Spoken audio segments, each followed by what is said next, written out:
यहीं से आती है फिर इनकी 5th नंबर वाली को ओवरऑल अपनी गट हेल्थ हेल्दी रखनी है। सकते हो इस वेंडिंग मशीन में कोई भी ऐसी अनहेल्दी ड्रिंक नहीं है। जिसमें हमें थोड़ा ऑफ में मिल गया था वो है धनिया, ये भी धनिया, ये भी धनिया, और अरे पुदीना एक ही आया बड़ी। कीड़ा सिर्फ इंडियंस में नहीं होता।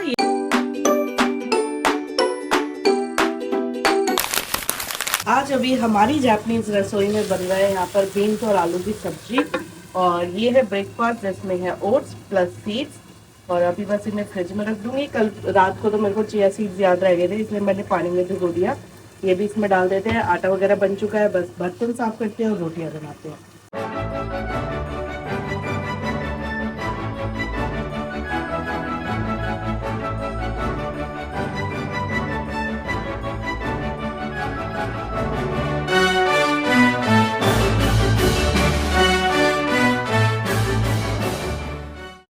तो अब यहाँ पर हम डालने वाले हैं ओट्स में बनाना। इस बार तो हम ब्लूबेरी, स्ट्रॉबेरी और रास्पबेरी वाला लाए हैं combination. Last time only blueberry था। ब्लूबेरी स्वाद लगने लगती है। अच्छी लगती है, स्पेशली मुझे तो लस्सी में टेस्टी लगती है। सो यहाँ पैक होता है शोगन साहब का प्रॉपर लंच। ये मैंने रोटी पैक कर दी है, और आज सैलेड में कुछ थे चेरी टोमेटो और कुछ थे प्लम्स, तो मैंने दोनों मिक्स करके इसमें डाल के रख दिए हैं और अब इसे पैक कर देते हैं। तो कीड़ा सिर्फ इंडियंस में नहीं होता, ये हर जगह ऐसे ऐसे प्राणी कुछ पाए जाते हैं। अगर सेम हरकत अभी कोई फॉरेनर कर रहा होता ना तो ये उल्टा पड़ जाता। बट यहाँ पर ये देखो जापान में कुछ बच्चे अपनी मस्ती में लगे हुए हैं। ये पार्क में जो शेड बना हुआ है उसके ऊपर चढ़ के बैठा है, और नीचे इसके फ्रेंड्स इसका मजाक उड़ा रहे हैं कुछ। तो आई थिंक वो चढ़ गया, अब उससे उतरा नहीं जा रहा है, और इसके फ्रेंड्स इसका साथ नहीं दे रहे हैं। बेचारा ट्राई कर रहा है। अब वो शायद अपना फोन, हाँ उसने फोन वॉलेट फेंका है, ताकि अब स्लीपर्स भी शायद उतारेगा। लटक गया यार, उससे कूदा ही नहीं जा रहा है। अब उसके फ्रेंड ने हेल्प की है। मस्त है यार, जब फ्रेंड्स के साथ होते हैं देखो ऐसी ऐसी हरकतें तो हो ही जाती है। Hello guys, welcome back to our YouTube channel, और आप सभी का स्वागत है एक नए व्लॉग में, एक नई वीडियो में, जिसमें हम बात करेंगे जापान के लोगों की ऐसी 9 आदतें जो उनको स्लिम, ट्रिम और फिट रहने में हेल्प करती है। तो अभी मैं जा रही हूँ इवनिंग वॉक के लिए। मैंने सोचा चलो आज थोड़ा बहुत स्टेप्स काउंट पूरे कर लेते हैं। सुबह तो जा ही नहीं पा रहे हैं क्योंकि मौसम ही ऐसा है, आलसी आलसी लेजी वाला। जापान दुनिया का सबसे स्लिम कंट्री है। यहाँ पर लोग बिना किसी डाइट, बिना किसी कैलोरी डेफिशिएंट के, बिना किसी जिम के अपने आप को स्लिम और हेल्दी रखते हैं। यहाँ का ओबेसिटी रेट सिर्फ 4% है। वहीं अगर बात करें इंडिया की, तो इंडिया में 4 में से 1 इंसान मोटापे से परेशान है। लोग जिम जाते हैं, डाइट फॉलो करते हैं, कीटो डाइट करते हैं, बहुत ही डिफरेंट स्टाइल की डाइट करते हैं, अपने खाने में बहुत ही डिफरेंट न्यूट्रिएंट्स ऐड करते हैं। बट कुछ टाइम बाद वो वेट दोबारा आ जाता है, वो वेट दोबारा से पुट ऑन हो जाता है। और उन 4 इंडियन में से एक मैं भी हूँ, जो थोड़ा बहुत डाइट करती हूँ, ट्राई करती हूँ कि वेट को दोबारा कम करूँ। 2 से 3 केजी आराम से कर भी लेती हूँ, लेकिन फिर वही कहीं इधर ट्रैवल पे चले गए या कहीं और चले गए, किसी से मिलने चले गए, कुछ खा लिया, तो उसके बाद वो वेट दोबारा इक्वल हो जाता है। सो रूल नंबर 1 कि train your taste buds early. जितना जल्दी हो सके आप अपने टेस्ट बर्ड्स को ट्रेन करते जाओ। जापान में कहते हैं कि टेस्ट बर्ड को ट्रेन करना भी एक हैबिट है। जैसे यहाँ के बच्चों का टेस्ट बर्ड्स बचपन से ही हेल्दी की तरफ होता है, क्योंकि यहाँ पर स्कूल में हमेशा फ्रेश फूड मिलता है, कोई प्रोसेस फूड नहीं मिलता।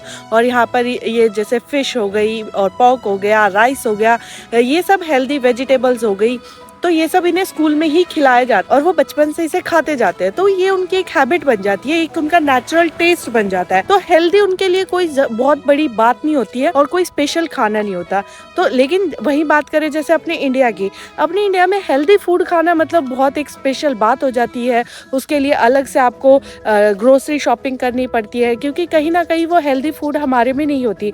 बचपन से बच्चों को क्या आदत होती है, टॉफ़ी खाने की, कोक पीने की, मैगी खाने की, प्रोसेस फूड खाने की, क्योंकि वो इजीली अवेलेबल भी है।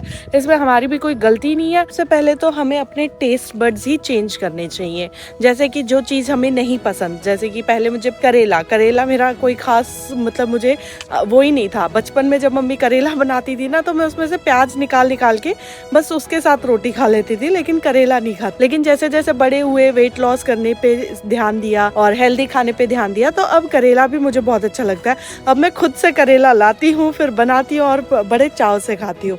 तो टेस्ट बड तो चेंज करना ही करना है, लेकिन टेस्ट बदलने के बाद भी एक प्रॉब्लम बहुत आती है कि हेल्दी फूड की अवेलेबिलिटी। अगर हेल्दी फूड इजीली अवेलेबल ना हो, आपके आसपास अवेलेबल ना हो, जैसे आप ट्रैवल कर रहे हो और तब आपको वो हेल्दी फूड ना दिखे, तो उसके वजह से भी हमारी जो कॉन्टिन्यूटी है वो टूट जाती है। सो यहीं पर आती है habit number 2, healthy convenient food. Actually यहाँ पे क्या है, हेल्दी फूड ना हर किसी कन्वीनियंस स्टोर पे मिल जाएगा आपको, ड्रग स्टोर, किसी भी सुपरमार्केट में, ग्रोसरी स्टोर पर, हर जगह मिल जाएगा, क्योंकि वो इनका यहाँ का स्टेपल फूड है, उसको कोई स्पेशल ट्रीटमेंट नहीं मिल रहा है। लेकिन वही बात करें अगर इंडिया की, तो इंडिया में आपको समोसे, कोल्ड ड्रिंक ये तो इजीली मिल जाएंगे, लेकिन वही बात फिर healthy vegetables, ready to eat food, वो मिलना मुश्किल है। तो ये भी एक रीजन रहता है कि जब भी ये लोग बाहर जाते हैं और जब भी ये लोग खाना ढूंढते हैं, तो इनके माइंड में ऑलरेडी होता ही है कि हाँ मैं ये खाता हूँ और ये अवेलेबल भी है, तो ये लोग वो खाना ज्यादा प्रेफर करते हैं। हम लोग जब बाहर जाते हैं इंडिया में, तो हम लोग समोसे, कचौड़ी और ये फ्राइड पराठे वराठे ये खाना ज्यादा प्रेफर करते हैं।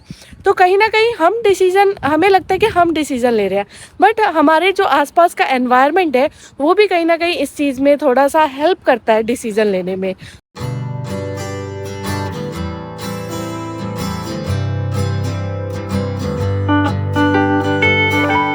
जापान ने लोगों को ज़्यादा डिसिप्लिन बनाने की कोशिश नहीं की, बस उनको एनवायरनमेंट ऐसा दिया कि वो उस चीज़ में ढलते चले गए। इन्होंने क्या करा है, हेल्दी फूड को एक कॉमन फूड बना दिया, हर जगह इजीली अवेलेबल है, नॉर्मल प्राइस पर अवेलेबल है, तो लोग इजीली उसे अफोर्ड कर पाते हैं। हमारे यहाँ क्या है, देखो गंदी से गंदी चीज़ जैसे कि समोसा, कोक, मैगी और ये सब चीज़ें तो आपको 10-20 रुपए में इजीली अवेलेबल हो जाएंगी। वहीं अगर आपको हेल्दी डाइट खानी है, आपको सैलेड खाना है, तो उसके लिए आपको या तो एक्स्ट्रा पे करने पड़ेंगे या फिर आपको एफर्ट्स डालने पड़ेंगे।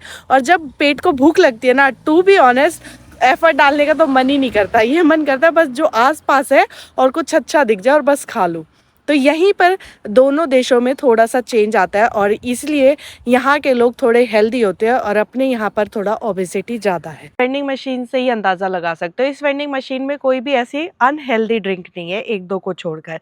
कोई भी देखोगे आप, ये मिल्क टी है, ये फिर लेमन है, ये ग्रेप्स है, ये पीच है, या फिर ऊपर भी अगर आप देखोगे स्पार्कलिंग वाटर है, नॉर्मल वाटर है, फिर नीचे भी देखोगे तो ब्लैक कॉफ़ी, आइस कॉफ़ी, ये सब है। तो इसमें देखो आपको कोक नहीं मिल रही है।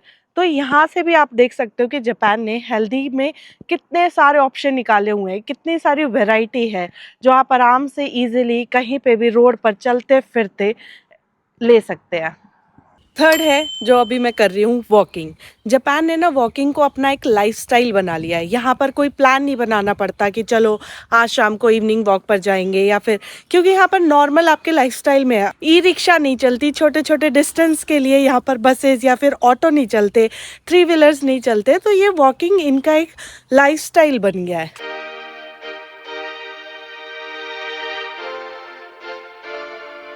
नंबर 4, हारा हाचीबू। ये तो बहुत सुना होगा आप लोगों ने, इंस्टाग्राम पर भी ये काफी फेमस है। हारा हाचीबू मतलब आप अपने पेट को पूरा ऊपर तक 100% फुल ना करें, सिर्फ 80% खाना खाएं। तो मतलब जापानीज लोगों को बचपन से ही सिखा दिया जाता है कि उन्हें कब स्टॉप करना है, अपनी तरह नहीं, बस खाते रहो खाते रहो। मतलब मैं और शोकन साहब भी ऐसे हैं कि अगर कोई चीज टेस्टी लग जाए ना, पेट फुल होने के बाद पता है क्या कहेंगे, चल थोड़े से और खा लेते हैं, पेट तो भर गया मन नहीं भरा है। तो वो चीज यहाँ पर नुकसान देती है। तो वहाँ पे आपको 80% खाना है, प्लस आपको छोटा पोर्शन साइज लेना है। हमारी प्लेटें जितनी बड़ी बड़ी होती है इंडिया में, इनकी प्लेटें तो बहुत छोटी होती है। वही अगर आप जैसे इनके ड्रग स्टोर, सुपरमार्केट में जो इनका पोर्शन साइज देखोगे, वो बहुत थोड़ा होता है, बट उसमें different different type of side dishes होती है, तो उससे पेट भर जाता है। पहले मुझे भी लगता था, जब हम यहाँ जापानीज रेस्टोरेंट पर खाने जाते थे, तो मुझे लगता था यार इनकी क्वांटिटी कितनी थोड़ी है ना, लेकिन जब हमने खाना स्टार्ट किया तब मुझे लगता है कि इनकी क्वांटिटी प्रॉपर है, एक इंसान का पेट आराम से भर जाता है। से बात करते करते देखो मैं अपनी पर्सनल फेवरेट स्पॉट पर पहुंच गई हूँ, जहाँ से अक्सर सनसेट दिखता है, बट अभी मतलब 2-3 दिन से बारिश, बादल, क्लाउड यही चल रहा है, तो ऐसा यहाँ पर अभी व्यू नहीं है। यहीं से आती है फिर हैबिट नंबर 5, इचिजू सेंसाई। इचिजू सेंसाई का मतलब होता है कि एक सूप और 3 साइड डिशेस, और ये सब कुछ अपनी इंडियन की तरह एक ही थाली में रख के नहीं बैठते, नहीं, इनके छोटे छोटे बाउल में डिशेस होती है। जैसे एक में सूप होगा, एक छोटे बाउल में राइस होंगे, एक छोटे बाउल में साइड डिश होगी, प्लेट में शायद फिश होगी। तो ऐसे डिफरेंट डिफरेंट मतलब वेराइटी ऑफ खाना होता है। तो इसकी वजह से जो हमारा ब्रेन है ना, वो वेराइटी पे जल्दी सेटिस्फाई होता है, इंस्टेड ऑफ कि हम एक ही मील को बहुत ज़्यादा भर कर खाएं। तो इसलिए भी ये लोग थोड़ा स्लिम रहते हैं। सो आप लोगों को जापानीज़ फूड खाने की ज़रूरत नहीं है, बट हाँ जापानीज़ की तरह हम फूड खा सकते हैं। जैसे कि हम अलग अलग कटोरी में दाल सब्जी चावल ले, छोटा छोटा पोर्शन साइज करें और फिर उस हिसाब से खाएं। तो उस हिसाब से क्या होगा, थोड़ा सा कैलोरीज भी कम जाएंगी, खाना कम जाएगा तो ऑटोमेटिकली कैलोरी इंटेक भी कम होगा, और कैलोरी इंटेक कम होगा तो ऑटोमेटिकली हमारा वेट भी थोड़ा डाउन जाएगा। नेक्स्ट आता है हैबिट नंबर 6। सब कुछ ठीक करने के बाद जो सबसे मेन है इन लोगों का वो है फर्मेंटेड फूड। तो जापानीज लोग कैलोरी इंटेक वगैरह तो देखते ही हैं, मेनली वो ये भी देखते हैं कि ये फूड डाइजेस्ट कैसे होगा। तो हम सबको जैसा कि पता ही है कि फर्मेंटेड फूड ज़्यादा इजी टू डाइजेस्ट होता है और वो इजीली हमारी बॉडी में घुल जाता है। तो वैसे ही हमें भी अपनी मील में ट्राई करना चाहिए कि हम ज़्यादा से ज़्यादा फर्मेंटेड फूड ऐड करें। जैसे कि आजकल वो ओडिशा का पखाल भात फेमस हो रहा है, जिसमें वो लोग रात को राइस को पानी में छोड़ देते हैं और नेक्स्ट डे उस पानी में ही मिर्ची धनिया प्याज वो सब डालकर खाते हैं। कहते हैं वो हमारी गट हेल्थ के लिए बहुत अच्छा है। तो ऐसे फर्मेंटेड फूड हमें खाने होंगे। दिस टाइप ऑफ जो फूड होते हैं हमें अपनी डेली लाइफ में ऐड ऑन करने चाहिए। जापान में जैसे कि लोग यहाँ पर नातो बहुत खाते हैं जो एग में फर्मेंटेड होती है। मुझे तो उसकी स्मेल इतनी गंदी लगती है ना, मतलब मैंने Japanese food almost non veg चीज़ों को अगर हटा दो जैसे कि मिजो सूप और इन सबको थोड़ा अडेप्ट करने की कोशिश की है, बट नाटो बिग नो। उसकी स्मेल ही इतनी स्ट्रॉन्ग है ना, इतनी मैं बता नहीं सकती। बस अगर आप कभी जापान आओ तो आप खुद से ही देख लेना कि यहाँ का नाटो क्या है। लेकिन यहाँ के लोग बहुत खाते हैं उसे, ब्रेकफास्ट में लंच में डिनर में वो ऐड करते ही करते हैं। मिजो सूप ऐड करते हैं, किमची खाते हैं यहाँ पे, जैसे फर्मेंटेड अचार खाते हैं। जैसे अपने यहाँ अचार डलता है ना, यहाँ पे ये लोग फर्मेंट करके, जैसे कि प्लम का अचार बहुत ही टेस्टी लगता है इनका प्लम का अचार, तो वो ये फर्मेंटेड फूड में काउंट होता है इनके। एक ईजी सा लॉजिक है कि मतलब आपको ओवरऑल अपनी गट हेल्थ हेल्दी रखनी है। गट हेल्थ बढ़िया है तो आपका फूड भी अच्छे से डाइजेस्ट होगा, सब कुछ बढ़िया रहेगा, आपके अंदर इन्फ्लेमेशन वगैरह कम होंगी। अगर गट हेल्थ ही ख़राब है तो फिर आपकी बॉडी को ज़्यादा एनर्जी चाहिए होती है और वो कहीं ना कहीं जो आप खाना खाते हो वो कहीं ना कहीं आपका फैट में कन्वर्ट होने लग जाता है। और गट हेल्थ हेल्दी कैसे रहेगा, वो रहेगा फर्मेंटेड फूड की हेल्प से। नेक्स्ट है शुगर अवेयरनेस। तो शुगर तो ऑटोमेटिकली सभी को पता है यार, कम कर देनी चाहिए। नेक्स्ट हैबिट है इनकी ईटिंग स्लो एंड माइंडफुल। यहाँ पर लोग फ़ोन देखते देखते खाना नहीं खाते, मतलब कुछ एक खाते हैं बट इतना प्रेफर नहीं करते। यहाँ पर रेस्टोरेंट्स में भी आप देखोगे कि ये लोग ग्रुप में बैठे होते हैं, आराम आराम से एक एक बाइट एक एक उसके चॉपस्टिक्स के साथ खा रहे होते हैं। हमारे यहाँ पे क्या होता है कि हम लोग फ़ोन लगा लेते हैं या कोई सीरीज़ लगा लेते हैं, उसमें मगन होकर खाते रहते हैं। तो बस हमने क्या करना है कि एक छोटी सी हैबिट ऐड करनी है अपने अंदर कि हम जब भी कोई रोटी खा रहे हैं या कोई राइस खा रहे हैं तो 1 चम्मच खाने के बाद हमें रोटी या राइस को प्लेट में छोड़ देना है 2 से 3 मिनट के लिए। उससे क्या होगा कि 2 से 3 मिनट मतलब नॉर्मल सेकंड्स में छोड़ सकते हो आप। तो उससे क्या होगा कि जो फूड हमने अपने मुंह में लिया है हम उसे अच्छे से च्यू करके खाएंगे और हम उसका टेस्ट एंजॉय करते हुए खाएंगे। तो ये जब हम खाना एंजॉय करते हुए खाते हैं तो वो कहीं ना कहीं एक तो हमारी बॉडी में लगता है, दूसरा हम कम पोर्शन में खा पाते हैं।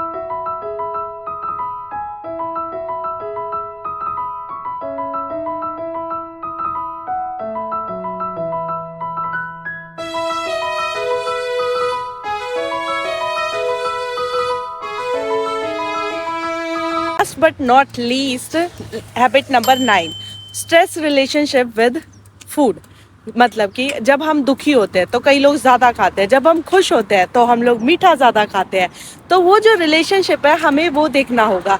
हमें अपने मूड के हिसाब से खाना नहीं खाना, हमें अपने नरिशमेंट के हिसाब से खाना खाना है कि हमारी बॉडी को किस विटामिन की ज़रूरत है, किस एनर्जी की ज़रूरत है। जैसे सपोज आप खेलने जा रहे हो तो उस टाइम आपको प्रोटीन की ज़्यादा ज़रूरत है। जैसे सपोज आप एक्सरसाइज करने जा रहे हो सुबह सुबह तो आपको थोड़े बहुत कार्ब्स की भी ज़रूरत है।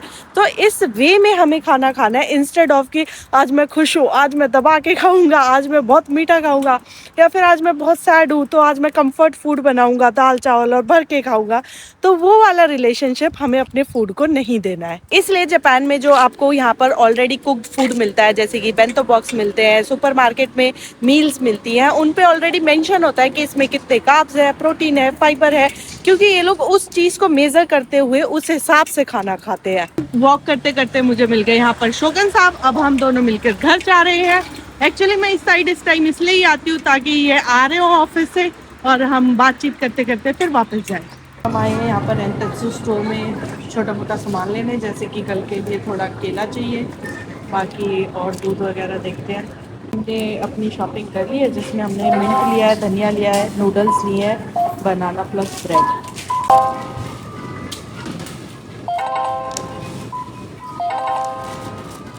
सामान ले लिया है और अब हम निकल रहे हैं अपने घर के लिए। हम लोग जी घर आ गए हैं। तो आज मैं बनाने वाली हूँ ये वाले नूडल्स। ये हाफ बॉइल्ड होते हैं, हाफ बॉइल और करने होते हैं। इसका पहले प्रोसेस देख लेते हैं। लास्ट टाइम बहुत पहले बनाई थी जब मैं आई थी, उसके बाद नूडल्स खाने हमने बंद कर दिए थे। कुछ हमारा पास्ता भी नूडल्स टाइप ही था, तो इसलिए ये काफी टाइम बाद लाए हम। तो चलिए दोस्तों, इन्हीं के साथ आज का ब्लॉग हम यही समाप्त करते हैं। मिलते हैं आपसे नेक्स्ट ब्लॉग में। तब तक के लिए बने रहे हमारे YouTube चैनल बेफिक्र इंजीनियर पर और जिंदगी के छोटे छोटे लम्हे एंजॉय करते रहे।